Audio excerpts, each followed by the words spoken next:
Bonjour Mélodie. Coucou Mélissa, Alors, je te remercie déjà d'avoir accepté de participer à Bicafan. Merci infiniment. avec plaisir. Je vais te demander de commencer par te présenter, s'il te plaît, de la façon dont tu le souhaites. Eh bien, je m'appelle Mélodie, je suis une femme afro-végane et je crée des recettes. Ok, parfait. Alors, on va commencer par rembobiner un petit peu le fil. Est-ce que tu pourrais nous parler un peu de ton enfance, de ton adolescence? Alors, j'ai grandi en Martinique, je pense que ça s'entend un Mhm. tout petit peu, avec mes parents. Et j'ai 4 frères et sœurs, 2 frères, 2 sœurs. Mhm, Mon enfance, mon adolescence, il n'y a pas grand-chose à dire. Je me souviens beaucoup de la natation parce que j'ai nagé toute mon enfance, toute mon adolescence en mhm. sport-études. Donc, bon, après, enfin, quand on est enfant, on se souvient pas de beaucoup de choses, mais les choses les plus marquantes souvent, et donc c'était ça. J'avais le sentiment que ça prenait beaucoup, beaucoup de place, mais ça prenait beaucoup de place puisque j'étais en sport-études.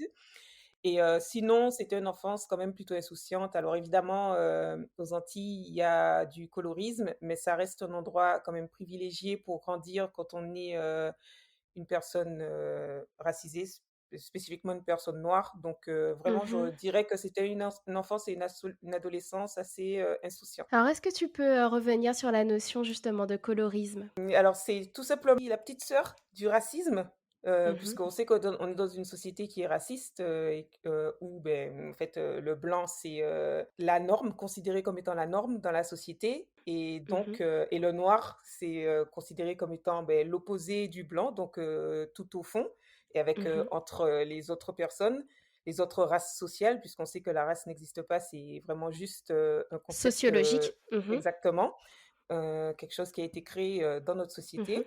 Et le colorisme, c'est tout simplement ça, c'est que dans la catégorie, même des personnes qui sont considérées comme faisant partie de la communauté noire, mhm, il y a également une hiérarchie qui est, mhm. assez bête, qui est, beh, plus tu es clair de peau ou plus tu es très, donc c'est pas juste la couleur de peau. Pareil, en fait, tu pas noir juste parce que tu as de la mélanine. On voit très bien que les Indiens, personne ne dit qu'ils sont noirs. Donc vraiment, la race, c'est basé sur tout un phénotype, donc les cheveux, les traits, et la couleur de peau. Et c'est pareil le colorisme, c'est-à-dire que si tu as des traits et on voit que, ben, il y a un petit peu d'ADN, africain, Mhm. beh, ça va passer quand même. Et puis si on voit qu'il y a beaucoup d'ADN africain, beh, ça va moins bien passer. Donc c'est vraiment tout ça, c'est entre personnes de la communauté, noire, il y a cette hiérarchie entre ceux qui sont plus proches de ce qu'on appelle la blanchité en sociologie, Mhm, plus éloignés, ceux qui sont, beh, le plus foncé de peau, avec les cheveux les plus mhm. crépus et avec les traits qui sont considérés comme étant les moins, eurocentrés. Et donc du coup, ce colorisme est très présent, chez nous, Oui. Martinique, Guadeloupe, Guyane. C'est vraiment partout le colorisme, et parce Mmh. que de toute façon, l'Occident a imposé, beh, le racisme aussi, il est partout. L'Occident a imposé, Et heu systémique. Mmh. ouais, exactement, ses règles. Et donc Mmh. dans notre société, vu que entre guillemets, même si évidemment il y a des blancs, mais entre guillemets, on est tous noirs, aux Antilles. Donc en fait, la hiérarchie se fait sur ceux qui sont plus ou moins noirs, quoi. Mmh. Voilà, Et du coup, avec, les moins foncés de peau ont plus de privilèges. exactement. Et enfin, c'est-à-dire que moi, je sais, enfin, quand je te dis que c'était assez insouciant, c'est que genre je réalisais pas trop. Par exemple, la première fois que j'ai réalisé que j'étais foncée de peau, et quand je dis foncée de peau, c'est plus pour dire, aussi que j'ai les cheveux crépus et cetera. Enfin, j'englobe tout, genre que j'étais, plus noire que les autres, même si ça n'a aucun sens, tu vois, de dire ça, mais voilà, c'est pour qu'on Mmh. comprenne. C'est quand j'étais en sixième. Et jusque-là, en fait, quand tu es un enfant, tu fais pas attention à ce genre de détails-là. Et quand j'étais en sixième, en fait, il y a une fois où ma prof a dit: «Ah oui», on essayait de lui parler de monsieur, et elle a dit: «Ah oui, le Mmh. monsieur qui est foncé de peau». Et en fait, et tout le monde a rigolé, tu vois? Parce que en fait, Mmh. on avait déjà capté que ça, c'était comme si on avait dit quelque chose, une De injure sur lui. péjoratif. Exactement. Mmh. Et après ça, elle a dit, un peu de la couleur de Mélodie, en parlant de moi. Et Ah tu vois? oui, Et du coup, quand elle a dit ça, ce qui, en fait, en réalité, est un juste un fait. fait. Oui. Mmh.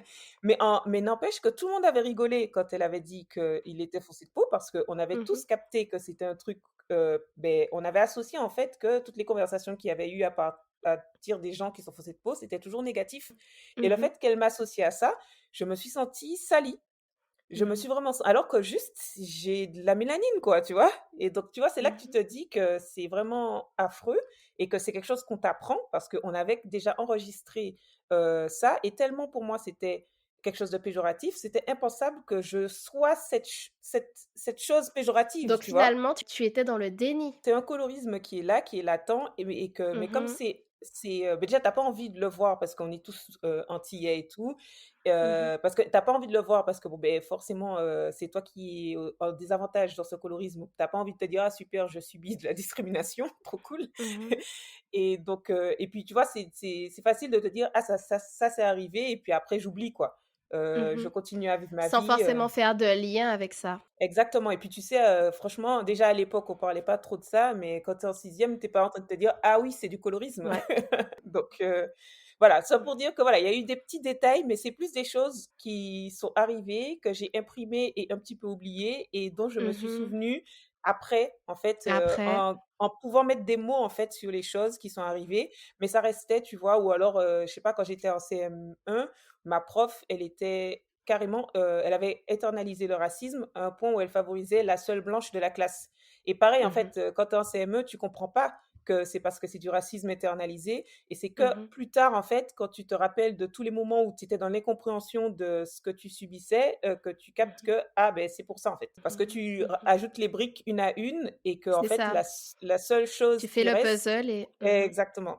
Parce que tu te rends compte que en fait, même toi, tu as internalisé une certaine quantité de racisme qu'on a tous fait mmh. parce qu'on est tous dans cette société. Et justement pour, poursuivre, sur, la thématique du racisme, dans ton parcours du coup tu étais en Martinique, tu t'es scolarisée en Martinique et puis après tu es venue en France hexagonale. Mmh. Comment ça s'est passé? Comment tu l'as vécu? Le fait, de partir de la Martinique? Comment tu as vécu loin de ta famille? Et puis, est-ce que tu as été, victime de racisme, en arrivant en France hexagonale? C'est pareil, en fait, je pense qu'au début, quand je suis venue dans l'Hexagone, il y avait beaucoup alors j'avais 21 ans, un truc comme ça, parce que j'avais déjà commencé mes études en Martinique, donc c'était pour, terminer mes études. Donc Mmh. c'était relativement jeune, mais surtout c'était à une époque, tu vois, ça fait trop bizarre de dire ça parce que ça fait genre on est des vieilles, et tout. Mais le monde a tellement changé, en fait, dans les cinq Mmh. six dernières années, C'est vrai. que beh, en fait, voilà, le monde a changé avec, faut pas mentir, TikTok, tu vois? Mmh mh. Beaucoup avec, Instagram et Twitter, quoi. Et ça Mmh. date, je crois que ça a commencé à peine en 2014, ça a commencé à prendre vraiment de l'essor en 2016-2018, tu vois? Et je pense aussi que le monde a beaucoup changé sur le racisme, avec, la mort de George Floyd, tu George vois? Floyd. Voilà, donc 2020. Donc en Mmh. fait, tu vois, il y a eu un grand progrès, en tout cas dans le langage et dans la conscientisation qui, très récemment. Et quand je suis arrivée, du coup, moi, dans l'Hexagone, il y avait pas trop les sas, il y avait pas trop réseaux sociaux, c'était un peu juste avant que ça n'arrive et donc et comme je connaissais déjà en plus l'Hexagone, en plus on est français en fait, même si on est antillais, mais c'est-à-dire que c'est pas un choc culturel non plus. En fait, Mmh. j'ai plus l'impression que dans l'Hexagone, il manque un bout de notre culture, mais c'est pas genre qu'il y a des choses qu'on connaît pas quoi. Tu vois? C'est Mmh. plus qu'il manque un bout de notre culture. Après, il y a des habitudes, aussi qui sont un peu différentes, mais tu Différentes. pas non plus ouais, tu pas choqué et Mmh mh. donc au début en fait, je suis arrivée, j'avais déjà des amis qui étaient partis depuis leurs 18 ans. Beh, j'ai rencontré comme par hasard ma voisine était antillaise et donc du coup, je suis quand même restée vachement dans un milieu antillais. Mmh. Donc je faisais des soirées antillaises, donc ça allait. Le groupe Après qui te ressemblait finalement. c'est-à-dire qu'en fait, après c'est même pas genre, que tu fais exprès, c'est-à-dire que bon, beh, tu Mmh. vois, me ma voisine et tout, c'était, complètement une coïncidence et après forcément quand tu vas quelque part, tu les gens que tu connais déjà, tu les appelles, tu vois? En gros et donc Mmh. ça prend plus de temps de se faire des nouveaux amis et puis Oui. c'est voilà et donc C'est peut-être plus dans rassurant aussi au début oui. d'aller plus vers, vers la communauté antillaise, vers ceux qu'on connaît. Je suis quand même restée un petit peu dans un cocon, même si tu es obligé, voilà, tu sors de chez toi, donc tu rencontres des gens, de l'Hexagone et qui sont en majorité, du coup, des personnes blanches. Mmh. Et en fait, pareil, au début, c'était assez facile de faire un déni, tu vois? Je vais pas dès qu'on me parle mal, je vais pas me dire: «Ah, cette personne est raciste». Donc Mmh. c'est plus, en fait, une accumulation de coïncidences qui fait que tu te rends compte que, ah ben ouais, en fait, ça, c'était du racisme parce que, beh, ça fait trop de coïncidences, à un certain moment. Donc ça m'a quand même pris, je pense, franchement, ça a été hyper long. Je pense que j'ai dû rester peut-être 3 4 ans et à prendre conscience progressivement, des choses racistes. Aussi, plus j'évoluais professionnellement, des profs qui faisaient des remarques ou qui étaient étonnés que j'ai certaines notes, Mmh. alors que bon, en fait, tu vois, déjà à un moment, pourquoi tout le monde est étonné? Tu vois, ça devient pareil, ça devient un peu bizarre. Mmh. Et puis aussi quand je suis rentrée, dans le monde du travail où là, c'était vraiment un milieu d'hommes blancs et donc ça a Mmh. été la double couche, sexisme, racisme, la misogynoire quoi, où là, ça devient un peu compliqué de faire un déni, que ça va pas et puis aussi comme il y avait comme des personnes avec qui je m'entendais très bien, donc parfois je Mmh. voulais essayer de comprendre pourquoi ils faisaient certaines remarques et de discuter et c'était très compliqué parce qu'en fait, ils niaient complètement, le Mmh et puis fait c'est que énergivore. oui, C'est énergivore aussi à chaque fois d'expliquer, d'éduquer, je sais ouais, pas si on a toujours cette énergie et si c'est vraiment à nous de le faire aussi. c'est ça. Mais d'un côté, en fait, ce qu'il y a de désespérant, c'est que tu peux pas, dire: «Beh, tant pis». Enfin, Mmh. tu peux dire: «Beh, tant pis», mais la réalité, c'est que, tu es obligé de vivre dans cette société et essayer d'évoluer dans cette société. Donc, Mmh. tu dis: «Beh, tant pis», mais en fait, comment tu as la promotion? Comment, tu es reconnu pour ton travail? Comment, tu vas au travail même tous les jours, tu vois? C'est ça, c'est que tu Mmh. peux pas juste dire: «Tant pis» et puis je passe à autre chose. Non, il y a pas autre chose, c'est cette Mmh. société-là, en fait. Donc tu vis avec et donc si tu dis: «Tant pis», ça veut c'est autant laisser tomber parce que ça veut dire que tu acceptes que tu vas subir ça toute ta vie et donc que tu pourras rien accomplir, tu vois? Ou que tu pourras toujours accomplir moins que ou tu devras toujours travailler plus que pour moins et donc c'est ça qui est Mmh. vraiment hyper frustrant, quand tu te rends compte, en fait, du racisme, de la société, quoi et du sexisme et cetera, tu vois? Et justement, est-ce que tu peux revenir sur ton parcours professionnel? Parce que tu en parlais pour qu'on arrive bien à situer, dans quel domaine tu évoluais et Oui. justement, beh, que probablement tu n'étais peut-être pas attendu dans ce domaine. Oui, alors c'est vrai que, j'ai toujours été, assez douée à l'école. Je sais pas trop enfin voilà, il y a des gens qui ont plus de capacité à étudier, que d'autres et moi c'était le cas et donc du coup c'est pareil, ça fait partie de ce truc où ça m'a toujours fait entre guillemets «rigoler» parce qu'à chaque fois en fait, qu'on découvrait que j'avais des bonnes notes, j'ai très, très souvent été première de ma classe. À chaque fois qu'on découvrait que j'avais des bonnes notes, les gens étaient tous étonnés et je me dis: «Mais comment?» enfin, surtout que je porte des lunettes, littéralement, je porte des donc en fait, tu vois, normalement, ça aurait pas dû être choquant puisque quand on parle des stéréotypes, genre le stéréotype des lunettes, c'est quand même le truc un peu flagrant, tu vois? Et en fait, c'est comme très, très, très, très, très longtemps après que j'ai réalisé que c'est parce que j'étais souvent la plus noire et donc c'était pas possible, parce que j'étais la plus noire que je sois, ce qui est considéré parce que forcément si tu as des bonnes notes à l'école, tu es considéré comme étant intelligent et donc c'était pas possible que je sois intelligente, en fait, c'était juste ça. Mais vraiment à chaque fois, les gens étaient choqués que j'ai des bonnes notes et Mmh mh. notamment, en sciences et ça, je pense que c'est parce que, je ne sais pas si tu sais, mais dans la société, en fait, il y a une grande disparité entre les hommes et les femmes dans le domaine Mmh. des sciences, tout simplement parce qu'on n'encourage pas les femmes à faire des sciences, quoi. C'est pas parce qu'on a un souci, voilà, on réfléchit différemment. On nous Mmh. encourage pas et ça depuis la maternelle. Sauf que moi, Mmh. mon père étant prof de maths, toujours été assez proche de mon père et donc pour moi, ça a toujours été, je me suis jamais mis ce frein. Ou mon père peut-être Mmh. m'a aidé à ne jamais me mettre ce frein. En tout cas, voilà, pour moi, je me suis jamais dit que les sciences, c'était compliqué, donc j'ai toujours eu des Mmh. bonnes notes en sciences.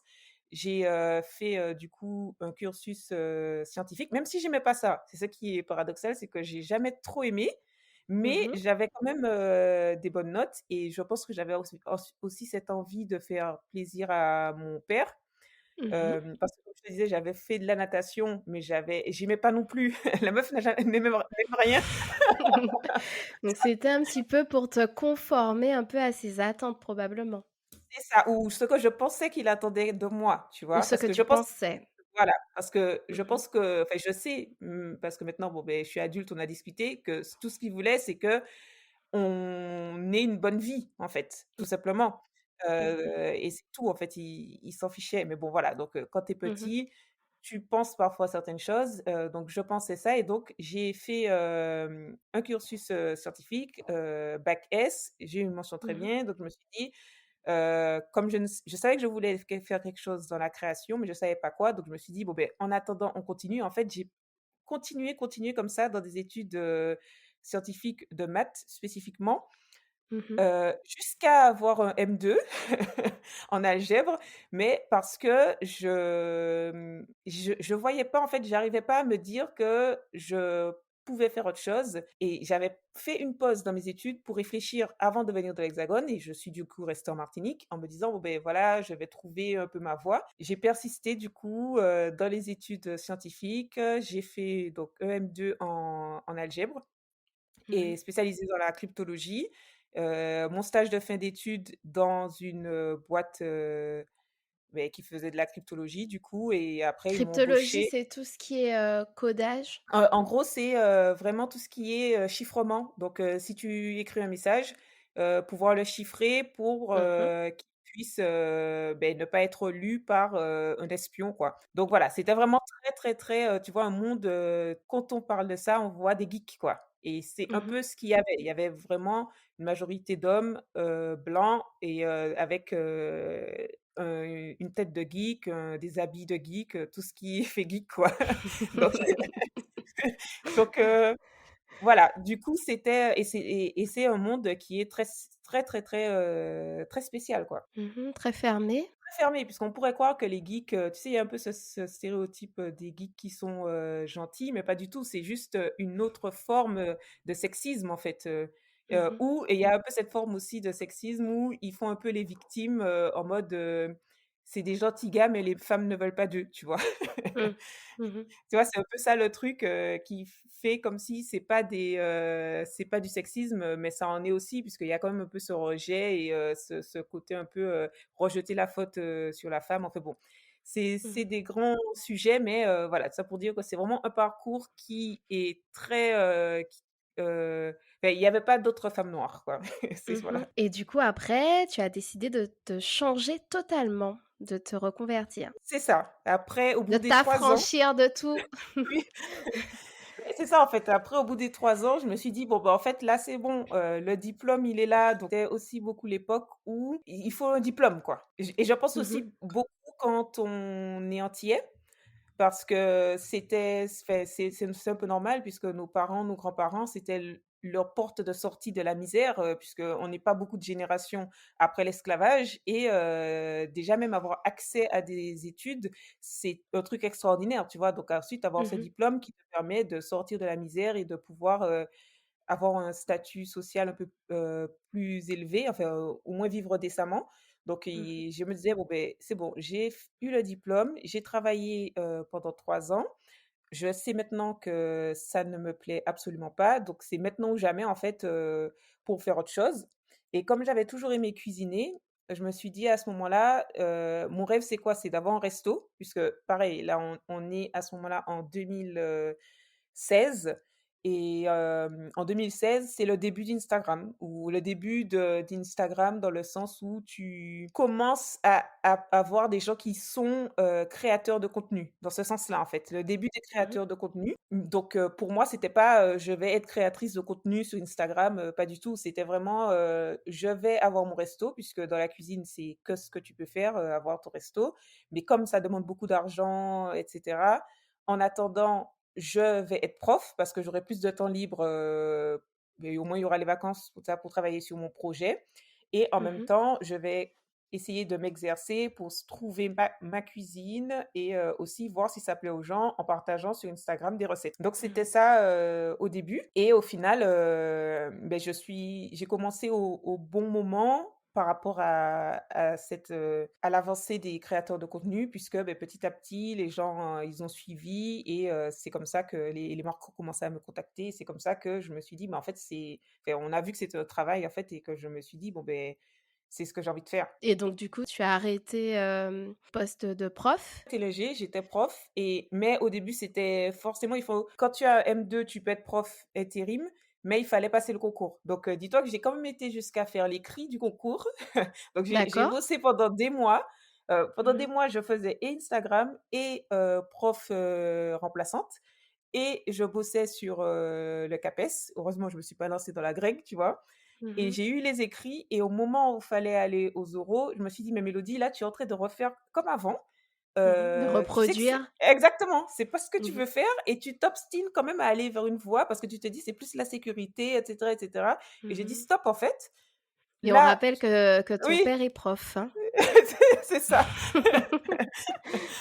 Donc et surtout, je détestais tous les remplacements que j'avais faits, je détestais. J'avais envie de sauter par la fenêtre de la salle à chaque cours. Donc je me suis dit: «Faut arrêter la Mélodie» et je me suis Mmh. dit: «Tu te mets à fond, faut arrêter d'avoir peur en fait de l'insécurité». Bon, j'ai Mmh. toujours peur de l'insécurité, mais voilà, donc c'est là que je me suis lancée et donc pour définir mon travail, Mmh. alors je suis bien contente de ne pas avoir su avant tout ce que c'était. Je Mmh. franchement, mais en gros, j'utilise les réseaux sociaux, c'est dit voilà, je crée du contenu donc ça me permet d'avoir une communauté, de la visibilité et d'être trouvée par des marques ou des maisons d'édition, pour ce qui est des livres de recettes et cetera et de pouvoir gagner ma vie. Mais aussi, ça me permet de proposer du contenu gratuit donc en fait, d'aller vers les gens, c'est ça, c'est que je trouve que c'est donnant-donnant avec ma communauté parce que c'est grâce à ma communauté que j'ai des contrats, Donc tu es mais aussi autrice? c'est ça, c'est ça. J'ai, aussi écrit, donc un livre qui est en librairie, avec une maison d'édition. C'est ça Qui s'appelle? Gourmandise facilement végane. Donc que vous pouvez retrouver ou au pire s'ils l'ont plus, vous pouvez demander, dans n'importe quelle librairie. Aux Antilles aussi? Voilà, j'ai bien demandé que ce soit, partout, parce que forcément tu veux pas faire un truc et puis c'est pas chez toi quoi, ça n'a pas de sens Ce serait et dommage. oui, ça serait vraiment dommage et alors ça, c'est plus, beh, pour le prestige parce que comme on sait, les artistes, c'est pas les gens qui sont le mieux payés et puis de toute façon, c'est tout à fait normal puisqu'il faut payer la maison d'édition, il faut payer plein de gens quand tu fais un livre comme ça, à grande échelle donc moi, je saurais pas dire, mais je pense que j'ai même pas 1 euro, tu vois, sur chaque vente de livre donc bon, Mmh. forcément, ça te fait pas vivre et du coup, j'ai aussi des livres en auto-édition où là, tu, contrôles plus de choses, même si tu dois aussi payer l'impression et cetera mais il y a Mmh. plus d'argent sur le livre, qui me revient et comme j'ai ma communauté, beh, je ils sont pas disponibles en librairie, mais je les vends directement sur mon site, internet, ce qui me permet de, moi, me rémunérer, plus pour mes recettes. Et est-ce que tu peux justement parler de tes recettes? Alors, moi, je fais des recettes, végétales puisque ça a été 2016, ça a été un grand tournant, hein. Plus 2017, puisque depuis 2017, je suis, végane. De toute façon, j'ai dit: «Je suis afro-végane». Alors, c'est Mmh. dur de définir puisque il y a aucun mot qui définit bien, qui on est quand on est, je pense, une personne noire, dark skin qui est engagée et qui, est ce qu'on appelle végane. Mais voilà, je dirais que je suis afro-végane et que ma cuisine, du coup, l'est également puisque ça représente, qui je suis et l'idée, c'est vraiment, je veux pas dire décoloniser, mais en fait de oui, en fait de parler à tout le monde et notamment aux gens de chez nous, aux Antillais. Donc c'est vraiment une cuisine avec, des ingrédients le plus simple possible, si possible des ingrédients du placard qu'on connaît déjà. Parce qu'il faut pas en fait que ce soit, que le véganisme soit quelque chose, qui soit réservé à une catégorie de personnes aisées. Surtout que ça n'a pas de sens Mmh. étant donné que tu retires, quand tu as une alimentation végétale, tu retires ce qui est censé être le plus cher, c'est-à-dire les produits d'origine animale.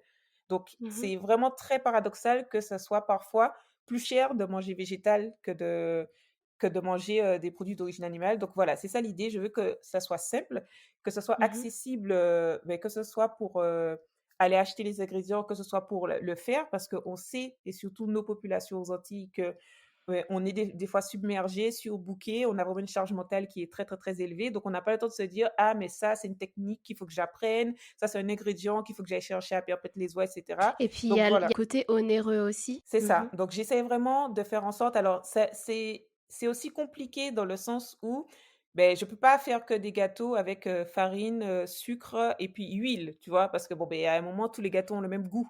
Mais Mmh. j'essaye au final, même si j'essaie de faire un petit gâteau avec, une petite farine ouayaïa ou un petit truc qui va changer, j'essaye de faire en sorte que ce soit, pas systématique, que Mmh. ce soit voilà et que entre toutes les recettes qui vont demander un ingrédient un peu onéreux, qu'il y ait des recettes, plus simples et surtout qu'il y ait plusieurs recettes avec, si je vais pas faire par exemple, là, en ce moment, je suis un petit peu sur la noisette parce que en ce Mmh. moment, je suis dans l'Hexagone et que la noisette, c'est vachement hiver et cetera.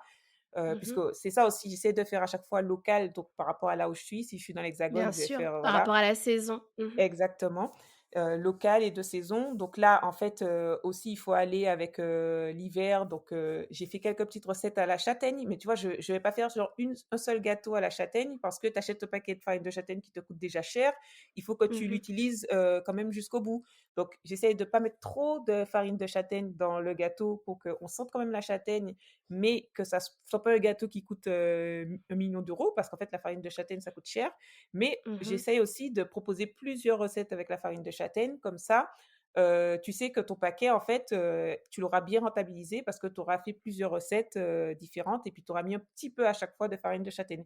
Donc Mmh. vraiment alors forcément, c'est une démarche qui n'est que personnelle et qu'on C'est ne un voit boulot pas. monumental. En tout cas, c'est un boulot monumental d'essayer des recettes, de tenir Oui. compte aussi de tes valeurs. Oui, c'est vraiment beaucoup de travail. Alors, c'est comme tout, hein, si, on plus on s'entraîne, en fait et plus c'est facile et puis c'est pareil au début, bon, comme j'ai dit, je cuisinais de la viande. Au début, je m'en fichais un peu, j'achetais des trucs, qui pouvaient parfois coûter cher parce que je me disais: «Oh, c'est trop bien, en fait, les gens, ils vont voir quelque chose, une recette qui est incroyable et donc je vais gagner, en communauté et cetera». Je pensais plus à ça qu'au fait Mmh. que, et même si et en fait et c'est après je me suis dit: «Oui, mais en fait, les gens qui vont même si ça va faire un buzz, en fait, ça va faire un buzz parce que soit les gens, ils vont se dire: "Oh là là, ça a l'air incroyable, jamais je pourrais faire ça"», parce que c'est aussi ça les réseaux sociaux, de voir des choses dont on rêve et qu'on se dit, Mmh.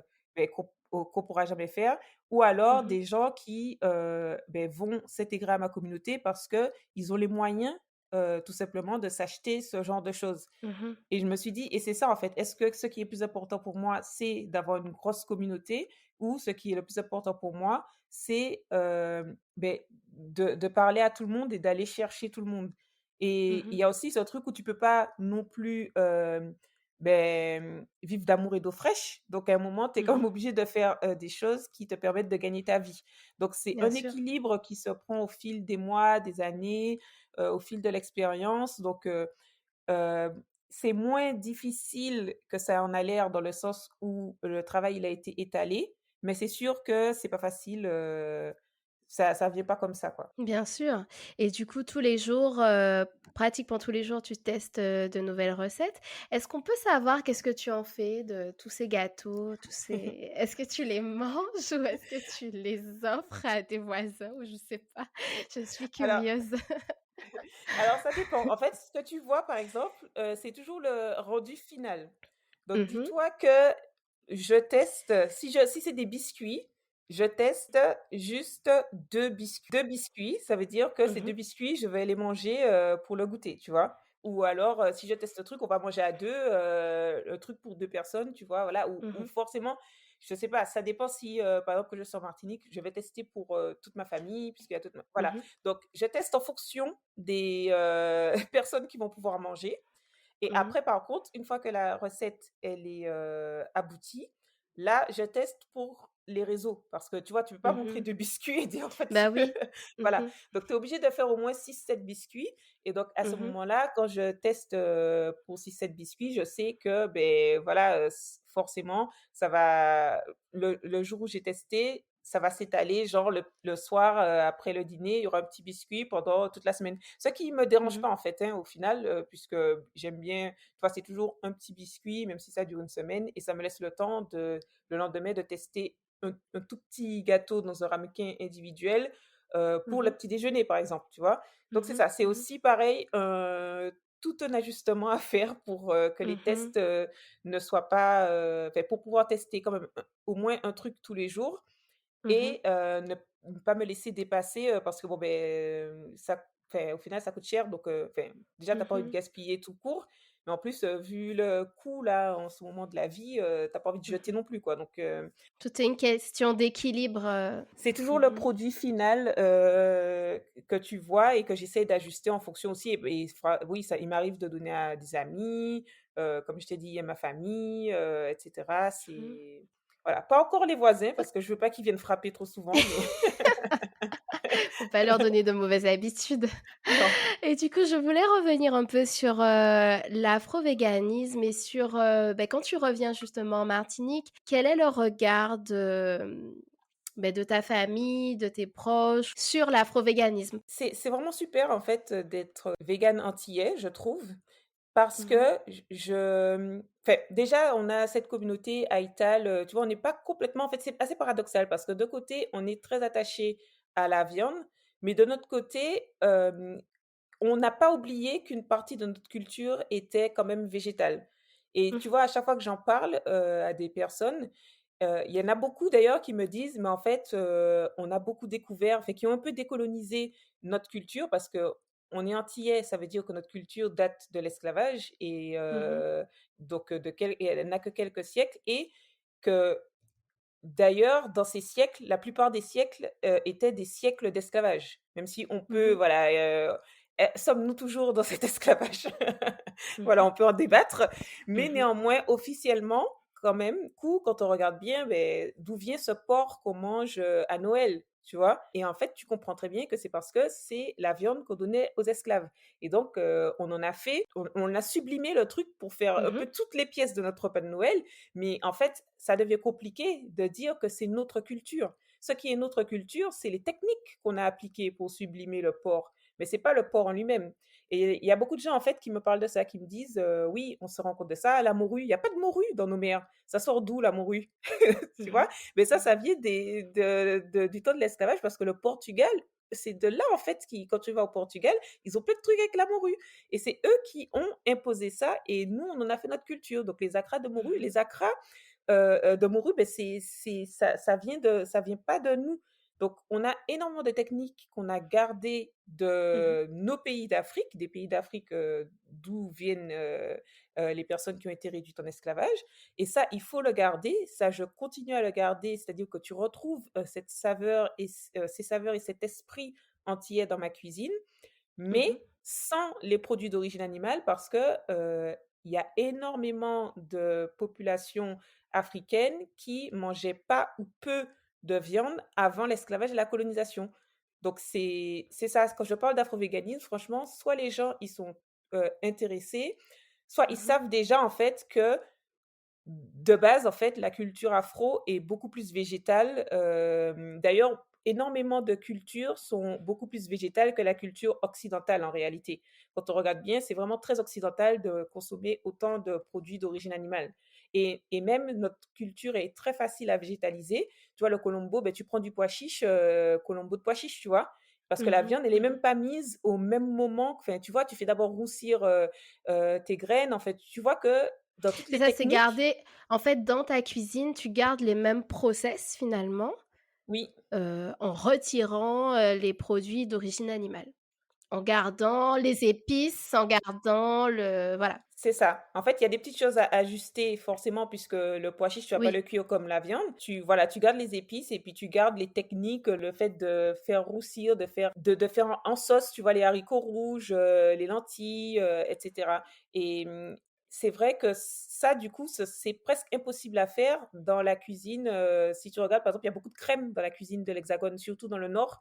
C'est énormément de crème et donc c'est inhérent à leur culture, en fait, d'être dans des produits d'origine animale. Alors que nous, pas du Mmh. tout. C'est très facile, en fait, de dire que tu te passes des produits d'origine animale et je pense qu'énormément, d'Antillais, soit l'ont découvert, soit l'avait déjà, je sais pas, mais en tout cas, moi, à chaque fois que j'en parle, peut-être que je rencontre que des gens qui sont ouverts, mais Mmh. super rare qu'on me dise: «Ah bon?» qu'on me regarde bizarrement, tu vois? En tout cas, c'est très intéressant parce que je pense que longtemps le véganisme a été associé plutôt à la blanchité Mmh, et peut-être qu'on n'attendait pas de personnes, afrodescendantes, véganes et c'est très intéressant justement que tu puisses allier tout ça dans tes recettes.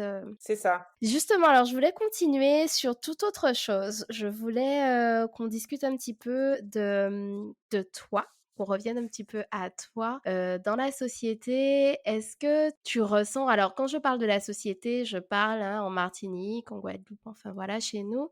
Est-ce que tu OK. ressens, une pression autour du désir ou du non-désir d'enfant? Alors, beh, c'est pareil, je sais pas si je quand je suis aux Antilles, je suis avec des gens bizarres, mais pas du tout. J'ai l'impression que D'accord. c'est beaucoup accepté, parce que moi je veux pas d'enfant et j'ai l'impression que c'est assez bien accepté. Forcément, hein, il y a toujours des gens qui trouvent ça un peu bizarre ou quoi, mais c'est c'est pas enfin, toi, j'ai l'impression que parfois dans l'Hexagone, les gens, ils sont persuadés que, ben je suis dans un déni et que je vais avoir une illumination, subitement et que je vais me dire: «Ah non, j'ai envie d'être responsable d'un être humain, Mmh je me suis trompée». Tu vois? Alors qu'en Martinique, il y en a aussi, mais beaucoup moins. Mmh Donc notamment mes parents, en fait, je pense que ça aussi, ça a fait, une très grande différence. Mes Mmh. parents, c'est pas du tout le cas. Alors j'ai l'impression que c'est plus une pression que j'ai en étant sur les réseaux. Mmh. D'accord. Alors peut-être que je l'aurais eu aussi également, si, j'étais dans une entreprise, classique, tu vois, enfin dans la société. Mais en tout cas, oui, j'ai plus l'impression que c'est en étant sur les réseaux que là, j'ai plus en fait, déjà les gens ils pensent que j'ai, 22 ou 23 ans, la plupart du temps. D'accord. Ouais, voilà, donc bon, tant mieux. Tant mieux. Ou alors ils se disent, «Ouais, mais en fait, pourquoi tu as pas d'enfant?» De toute façon, ils sont très curieux de façon générale de ta vie privée quand tu es sur les réseaux, ce qui bon, ont D'ailleurs, comment tu arrives à poser des limites, entre vie perso, vie privée, vu que tu filmes chez toi? Enfin, comment mmh, tu gères tout ça? tu tâtonnes en fait, forcément, hein, même si tu as déjà une petite idée. Par exemple, j'ai jamais montré personne enfin, il y a toujours eu que moi que j'ai montré. J'ai aussi on a peut-être vu aussi mes frères et sœurs, mais voilà, j'ai jamais eu, trop de ma vie intime, mais quand même un Mmh mh. petit peu, parce que je parlais de mon couple à un moment et c'est Mmh. vrai que je me suis vite rendu compte que malgré le fait que j'en parlais sans rien montrer, les gens quand même, ils posaient des questions et même ils s'immisçaient en fait. Ça attisait leur curiosité. C'est-à-dire qu'il s'immisçait au point où, tu vois, je peux dire un truc, tout bête, du style, ça lui a pas plu comme, dessert, comme goûter ou je sais pas quoi et du coup, il y avait forcément, quelqu'un qui savait qui on était, pourquoi on était comme ça, qui connaissait, nos goûts et qui disait: «Ah oui, beh, c'est sûr». Enfin, tu vois, vraiment des remarques qui, parfois allaient hyper loin Mmh mh. et par rapport à juste la petite information que j'avais donnée, j'ai très vite arrêté. Donc maintenant, même si je dis quelque chose, je vais dire des «on» très vagues. Mmh Tout le monde a aimé, on a donc mh. ouais, que au suffisamment en fait pour que tu saches pas trop si je parle, d'une relation intime, du voisin, de voilà, de qui je Mmh. parle et et du coup, bon, beh, forcément, c'est pareil, hein, tu perds en les gens comme En ils savent que tu vas pas authenticité. oui et puis tu vois, les gens, ils sont là pour rentrer dans ton intimité. Donc ils sont moins intéressés par, les stories des gens qui cachent voilà. Voilà, c'est ça, c'est ça. Alors les réseaux sociaux, il y a le côté positif effectivement parce que ça te permet d'avoir une visibilité et puis ça te permet aussi d'ouvrir des champs. Il y a des personnes qui peuvent connaître ton travail, ce que tu fais. Mais c'est vrai qu'il y a le côté aussi malsain, Mmh, ce côté malsain au niveau de la vie privée où les gens sont toujours demandeurs d'avoir toujours un peu plus, quoi. c'est Alors que ça. finalement, toi, ton intérêt, c'est pas de montrer ta vie de tous les jours, c'est ton travail, finalement. C'est ça. Alors après, en réalité, ça m'aurait pas dérangé, de montrer, mais c'est plus qu'il faut aussi savoir gérer derrière les réactions. C'est-à-dire que, est-ce que tu es assez solide pour que Mmh mh. les remarques des gens ne fassent pas une petite graine dans ta tête qui te fait douter, à chaque fois, tu vois? Moi, j'ai envie de partager, mais je suis pas sûre, en fait, d'avoir la santé mentale pour, Mmh. encaisser toutes les remarques qui vont être faites, et sur certains sujets, donc notamment ma vie intime, même mes parents en fait, je les montre enfin je les montre pas, on les entend parfois et cetera, mais par exemple, je vais jamais dire, mes parents, quand j'étais petite. Enfin, tu vois, ça va vraiment rester, Mmh. toujours des anecdotes. Sans que Voilà, ça rentre trop dans la sphère privée. Donc tu poses des limites dans ce que c'est tu ça. montres. OK, alors qu'est-ce que tu dirais maintenant à la Mélodie qui venait d'arriver en France hexagonale? Je sais plus, tu avais 21 ans, c'est ça? Ouais, et beh, tu vois, je lui dirais rien parce que parce Ça, qu'en c'est fait, fait. beh, elle était insouciante et tout, la meuf et donc j'aurais pas lui dire un truc et puis genre qu'elle se dise: «Mais pourquoi elle m'a dit ça?» Genre, j'aurais pas lui dire un truc du style, «Oui, alors, On profite». adore, on adore. Ouais, oui, non, mais c'est ça, la meuf, elle va commencer parce que tu vois, je vois que je suis tellement en fait, d'un côté, je me dis: «Eh, mais j'ai 22 ans toujours, hein» et de l'autre côté, je me dis: «Mais waouh, comment j'ai trop changé, c'est impossible, ça se voit qu'il y a des années qui sont passées». Tu es contente quand même de la vie que tu as eue avant, c'est En ça? fait, je regrette rien. C'est ça qui est, Mmh. je sais pas, en fait, il y a beaucoup de gens qui disent: «C'est impossible de pas avoir de regrets». Je regrette rien et Mmh. pareil, en fait, j'aurais pas voulu revenir en arrière parce que je pense que j'aurais fait cette insouciance, je l'aurais perdue tôt ou tard parce que c'est l'insouciance, beh, de la soci due à la société, le fait, après derrière la pandémie, le fait de voir maintenant, enfin une société capitaliste et tout, tu vois? Est-ce que Mmh. voilà, il y a plein de trucs, enfin, c'est bien aussi d'ouvrir les yeux à un moment sur la réalité, tu Mmh. vois? Donc je l'aurais perdu tôt ou tard et bah, c'est tant mieux en fait d'être, conscient de ce qui se passe, mais en fait, Mmh. beh, je l'ai gardé jusqu'à un certain point, beh, c'était bien que je l'ai gardé donc voilà, j'aurais rien dit, j'aurais dit: «Coucou, cool, allez, vas-y go». OK, c'est pas mal ça. OK, alors, beh, on va s'arrêter pour notre discussion qui était très intéressante. Merci Mais avec encore plaisir, Mélodie merci à toi. et du coup, avant, de terminer la signature du podcast, je vais te demander de te définir en 3 mots, s'il te plaît. Déterminée, engagée, introvertie peut-être. Voilà, j'aurais dit ça les 3 mots. Peut-être cogiteuse aussi, j'hésite. Cogiteuse. Voilà, hein, parce que c'est ça en fait, la Mélodie de 21 ans, elle cogitait pas autant, tu vois? Elle y allait, elle se posait pas de questions, elle est arrivée dans l'Hexagone, sans maison avec, 2 valises et OK, beh, je te remercie encore Mélodie pour, d'avoir accepté de participer à Bicafan. Merci pour ton témoignage, sans filtre, sans tabou et puis avec beaucoup d'humour. Ça te ressemble. avec plaisir. Merci Mélodie, Merci beaucoup, à à bientôt. bientôt.